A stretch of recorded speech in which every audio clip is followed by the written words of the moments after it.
Shalom. First and foremost, I want to give all praise, honor, and glory be to Yahweh, Bahashem, Yahweh Shai, Bahashem, Rucha, Kodash. And I want to say double honors to the apostles and the elders of Great Millstone that rule well. And Shalom to the hopeful elect out there teaching this word in all sincerity and truth, in the hopes that we may edify and feed the lambs of Yahweh Shai, especially in these last days. And yeah, just this morning, I just want to, to come with a quick hit video. Lord willing, it's edifying, because I was thinking, as I was watching the apostles, and they were out there doing the street speaking, they were making a point about Esau and how, through his pride and his technology, the whole fourth industrial revolution, the rapid advancement of his technology, which he's been given, by the way, by the Most High. Okay, because ultimately, Esau, he's created to be the wicked. The scriptures speak about Proverbs 16:4. The Lord have made all things for himself, yeah, even the wicked for the day of evil. So, yeah, including the wicked, Esau, he's been created, tailor-made to do wickedness. In fact, a scripture that comes to mind is, can the Ethiopian change his skin or the leopard his spots? Then may you also do good that are accustomed to do evil. So Esau is accustomed to doing evil, man. This man, he's not created to do righteous acts on the earth. That's why ultimately we can't really get mad, because, and I say ultimately because we do get mad, but ultimately it's really the will of the Lord. Remember, King David, he said, deliver my soul from the wicked, which is thy sword.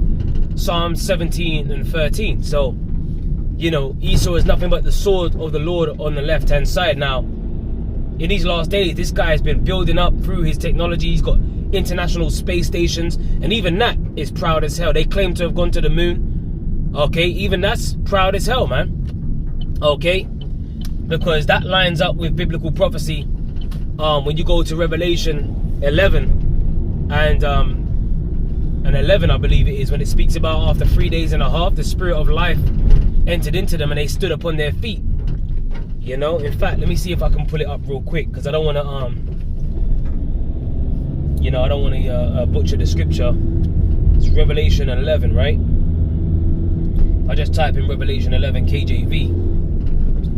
Because hey man, we're in the time of speaking the words of prophecy, man. The scriptures speak about that in Sirach 39:1.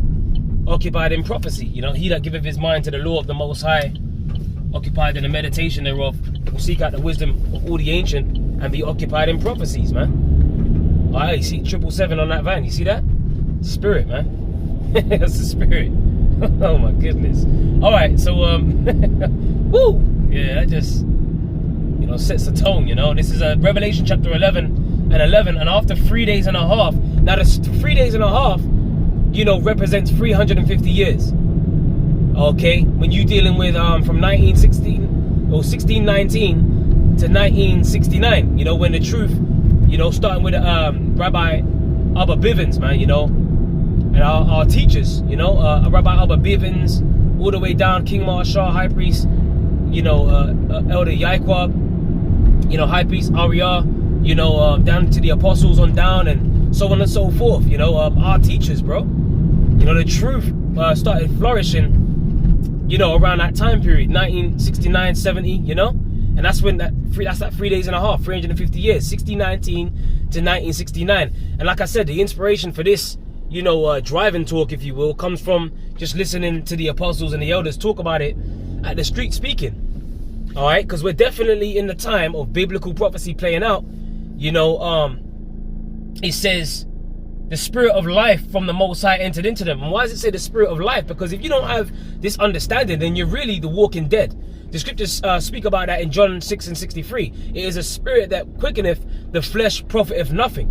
These words that I speak unto you, they are spirit and they are life. So the words of the Bible, faith mixed with the word, that's life, man. Anything outside of the Bible, represents death. That's why you see this dark vibration on the earth, because it's headed by the wicked, right?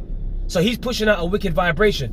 Sirach 10:2 says, what manner of man the ruler of the city is, such are all they that dwell therein. So that's why you got gross darkness on the face of the earth. Okay, but the scripture said in Isaiah 60, arise, shine, for thy light is come. All right, and this word is light. Okay, this word is the light, this understanding that we have. All right, so the spirit of life is entered into us, so we ain't dead. The scripture says, the man that wandereth out of the way of understanding, meaning that you're void of understanding, you're a reprobate, okay, shall remain in the congregation of the dead. So you're actually the walking dead, man. You know, dehydrated or zombies, man. That's what you are, basically. You ain't got no understanding. You just walking around. You know, you believe in the Egyptian Book of the Dead. You believe in the Ankh. You believe in you know, Islam. You believe in all these fucking stupid false religions out here. You know, all that shit, man. It's all bugged out doctrines. But the Lord said that was gonna happen. You know, seducing spirits and doctrines of devils, especially in these last days, man. All right, but we got the spirit of life entered into us, man. It says, and they stood upon their feet. And you know, a good precept to go with this is Ezekiel 37, man. When the Lord asked Ezekiel, you know, the valley of the dry bones, which represent what the Israelites in a dead state of mind. All right, especially over there in the land of America, man. That low land. A valley means a low land. The valley of the dry bones represents, you know, Israel in a dead state of mind, because they don't have this truth. You know, and Ezekiel was asking the Lord, can these bones live? You know, because they was without the breath. All right, the breath, life, and understanding, man. So the spirit of life, we're in a time now where the spirit of life has entered into us, and we're standing upon our feet. It says, and great fear fell upon them which saw them. Great fear. So that's why the scriptures speak about that in Wisdom of Solomon, the 5th chapter, where it speaks about, then shall the righteous man stand in great boldness before the face of such as have afflicted him and made no account of his labors, man. When they see it, they shall be troubled with terrible fear. They're seeing it. They see it. And the scripture says the righteous are as bold as a lion. All right, so they're seeing us, you know, pretty much standing upon our feet with understanding, and it's scaring the hell out of them. You know, these elites, they be watching the videos, man. They're seeing the prophets cursing out this kingdom of war, evil, and pestilence, and that's what the prophets were always sent on the scene. You know, risen up to curse out great kingdoms of war. Yeah, excuse me, man. Satan be fucking around, man. My phone, all of a sudden, my phone storage, and I had to delete some stuff to make space on my phone and so on and so forth. Then I deleted the videos, then it still said there was no, so I tried to do the video. Man, Satan. But anyway, Jeremiah 28:8, right? The Most High, he always raised up the prophets to curse out great kingdoms of war and evil and pestilence. And you can't tell me that this kingdom ain't a great kingdom of evil, war, pestilence. You know, this kingdom is wicked as all hell because it's headed by the so-called white man. How did Esau build this kingdom? By the bloodshed of the saints as well. All right, through thievery, robbery, right, murder. Okay, talking about going over there to discover the new world. How you going to discover a land where people are already dwelling at, man? You know, the North American Indians and that, the 10 tribes. Come on, man. You caught yourself discovering the so-called new world. No, you went over there to conquer, and the Lord had you do that anyway, man. All right, because that's that Renaissance period, you know. Esau has been loose for a little season, and through that great pride, now they've got to the point now of the 4th Industrial Revolution, a rapid expansion of their technology. Okay, and ultimately, that's why they're trying to play the Most High. They want to electronically tag you people out here. All right, and connect you to the grid, the Internet of Things. So, hey, we're in a time where Esau's moving with great wrath because he knows that he have but a short time. But also, when he goes to do that, when he goes to chip these people out here, then guess what? The Lord, he's going to stop him. All right, because the scriptures speak about that in the book of Job. Okay, that when he's about to fill his belly, the Most High shall cast the fury of his wrath upon him and shall rain it upon him while he is eating, man. Okay, so this is why I was going into this video, because I wanted to speak about really the downfall of Esau Edom, man. All right, and that his pride is going to amount to nothing in the end. All right, let's get Obadiah chapter 1, verse 3. It says, the pride of thine heart, which the Hebrew word for heart is love, which means the mind. The pride of your mind have deceived you, Esau. Right? That has deceived thee, thou that dwellest in the clefts of the rock. Yeah, they call themselves Caucasians, right? Which means what? A cave dweller. Right? So these cave dwellers are proud. All right? Starting with their elites. They want to play the Most High. They want to chip the people. Okay, they take pride in their technology, which again, they've been given. Listen, the scripture says a man can receive nothing except it be given him from heaven, right? Even Yahushua told Pilate, when Pilate was telling him, you know, just before he was crucified, Pilate was telling him, look, I've got the power to release thee, or I've got the power to crucify thee, you know? And Yahushua told him, look, thou hast no power at all over me, except it was given thee from above. Right? So all the power that Esau has, you know, exactly that. It's been given to him. And that's why I was quoting Psalm 17 and 13 earlier, right? That the sword of the Lord, deliver my soul from the wicked, which is thy sword. So Esau being proud really is futile, because guess what? What he has, he's been given by the power that we serve and that we fear. All right?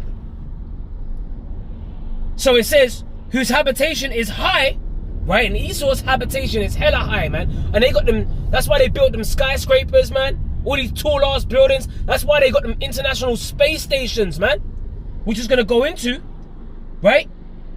Whose habitation is high, that saith in his heart, who shall bring me down to the ground? Yeah, because Esau, his mindset is that he's a god, right? What's that, Ezekiel 28?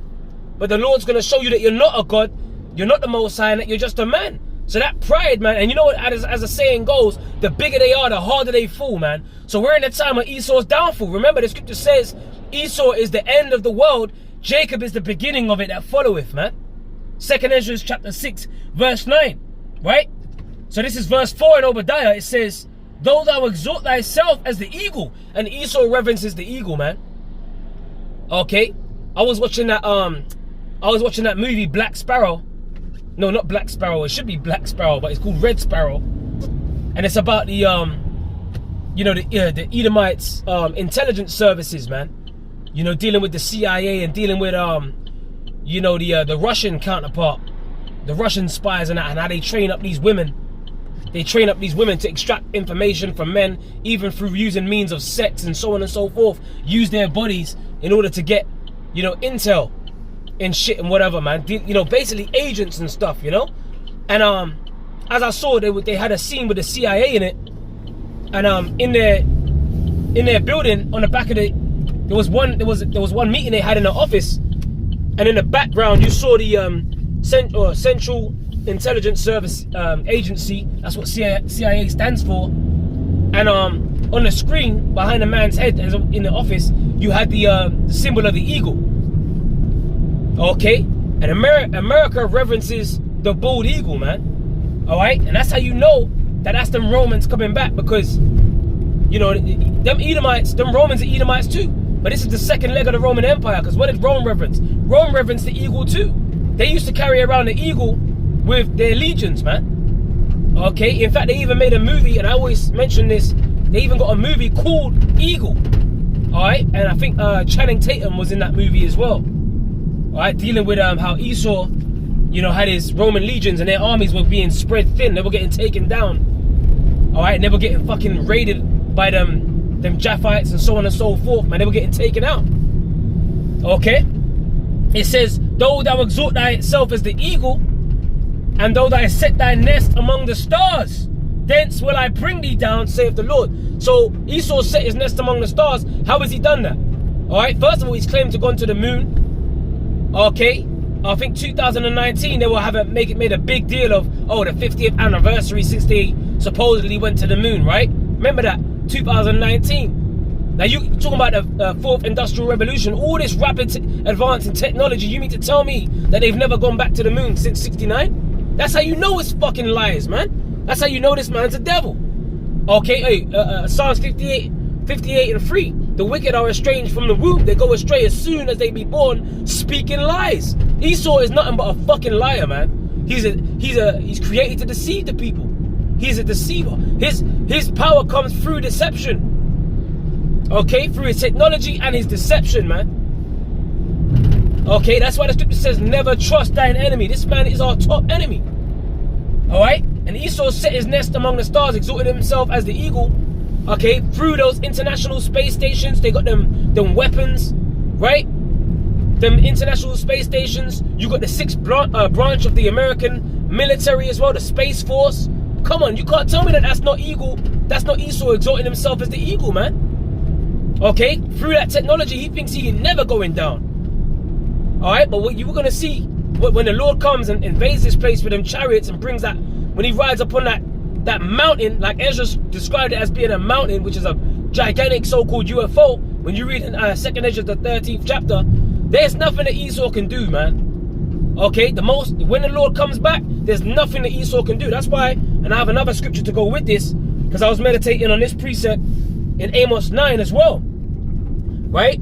To go with that scripture in Obadiah, the 1st chapter, it says, this is Amos chapter 9, verse 2, it says, though they dig into hell, then shall mine hand take them. Yeah, they got them doomsday bunkers as well. And they show you that in the movie Kinsman, the first one, I believe. You know, with the one with Samuel L. Jackson. When they released all hell on the surface, especially in them cities, all right, when they triggered a certain frequency and everyone started putting each other to death. But then, where was Esau and the elites? They were in them bunkers having a party, man. Them nuclear bunkers. Okay? It says, though they dig into hell, then shall mine hand take them. So the Lord's gonna grab you out of them bunkers, man. All right? Though they climb up to heaven, thence will I bring them down. Okay? The Lord says, when you go up to them nuclear retreats and that and so on and so forth, the Lord's gonna grab you up. Oh, the scriptures speak about that in Psalms 149, right? I believe it's Psalms 149, right? To bind their kings with chains, right? And then nobles with fetters of iron, I believe the scripture speaks about. So these, starting with their elites, they're gonna be going in from riches to rags, man. All right, hey, Esau is the end of the world. Remember, the scripture says in Sirach 10 and 8, right? I believe it's Sirach 10 and 8. Because of unrighteous dealings, injuries, and riches got by deceit, the kingdom is translated from one people to another. From riches to fucking rags. From riches to chains slapped around your ankles, your wrists, your neck.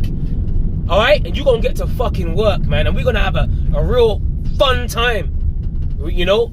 Putting you in hardcore slavery. Scriptures tell you, he that leadeth into captivity shall go into captivity. He that killeth with the sword must be killed with a sword.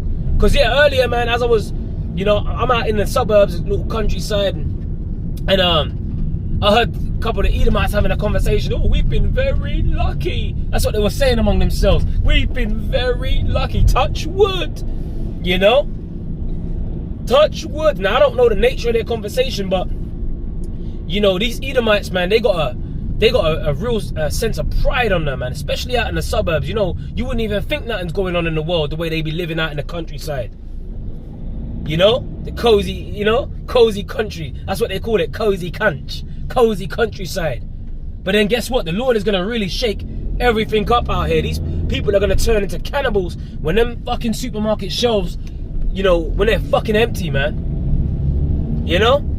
Because that's coming, man. The Lord is about to bring great misery and death, you know, especially in these major cities, death zones. And like Elder Apostle Tahar said, there's still going to be certain cities that are going to be operating, you know, certain zones that are going to be operating. You're going to be able to buy and sell because they're going to be pushing out that CHIP, you know. And the scripture says that no man might buy or sell save he that had that mark, which is the chip. So we know that it's got something to do with transactions. We know it's the chip.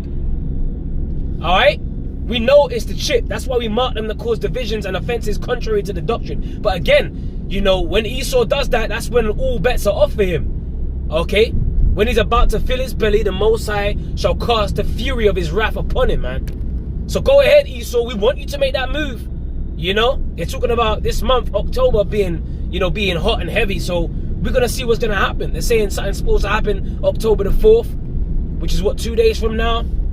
All right, and then they got a backup plan, supposedly, you know, for October the 3rd, or is it the 11th or whatever, man. All right, but the fact that you got these, you know, these rumors of these things happening lets you know that something's in the air. People are thinking, they're speaking about things. Something's about to go the fuck down. All right, like the saying goes, there's no smoke without fire, right? So, hey, we are in the end. That's why we got to keep ourselves ready, get prepared mentally, spiritually, you know. And pray without ceasing, man. All right? Because Esau's going down, and he's going down hard. The bigger they are, the harder they fall, man. The pride of thine heart have deceived thee, Esau. So keep, hey, with that great wrath, because you know you have but a short time, Revelation 12 and 12. Keep coming with it, man. Because the sooner you do that, right, is the sooner that we're going to be out of this bitch. And Yahweh Shai is coming to gather up his elect, man. Thus saith the Lord. So, hey, with that, man, I pray you were edified by this lesson. Just a little quick, driving talk on the road. Just wanted to, throw some thoughts out there. Or early morning meditations, if you will. And curse out this wicked ass kingdom. Hey, man, Yahweh Ba'ashem, Yahweh Shai, Abad Babal, man. Alright? Till the next time, Shalom.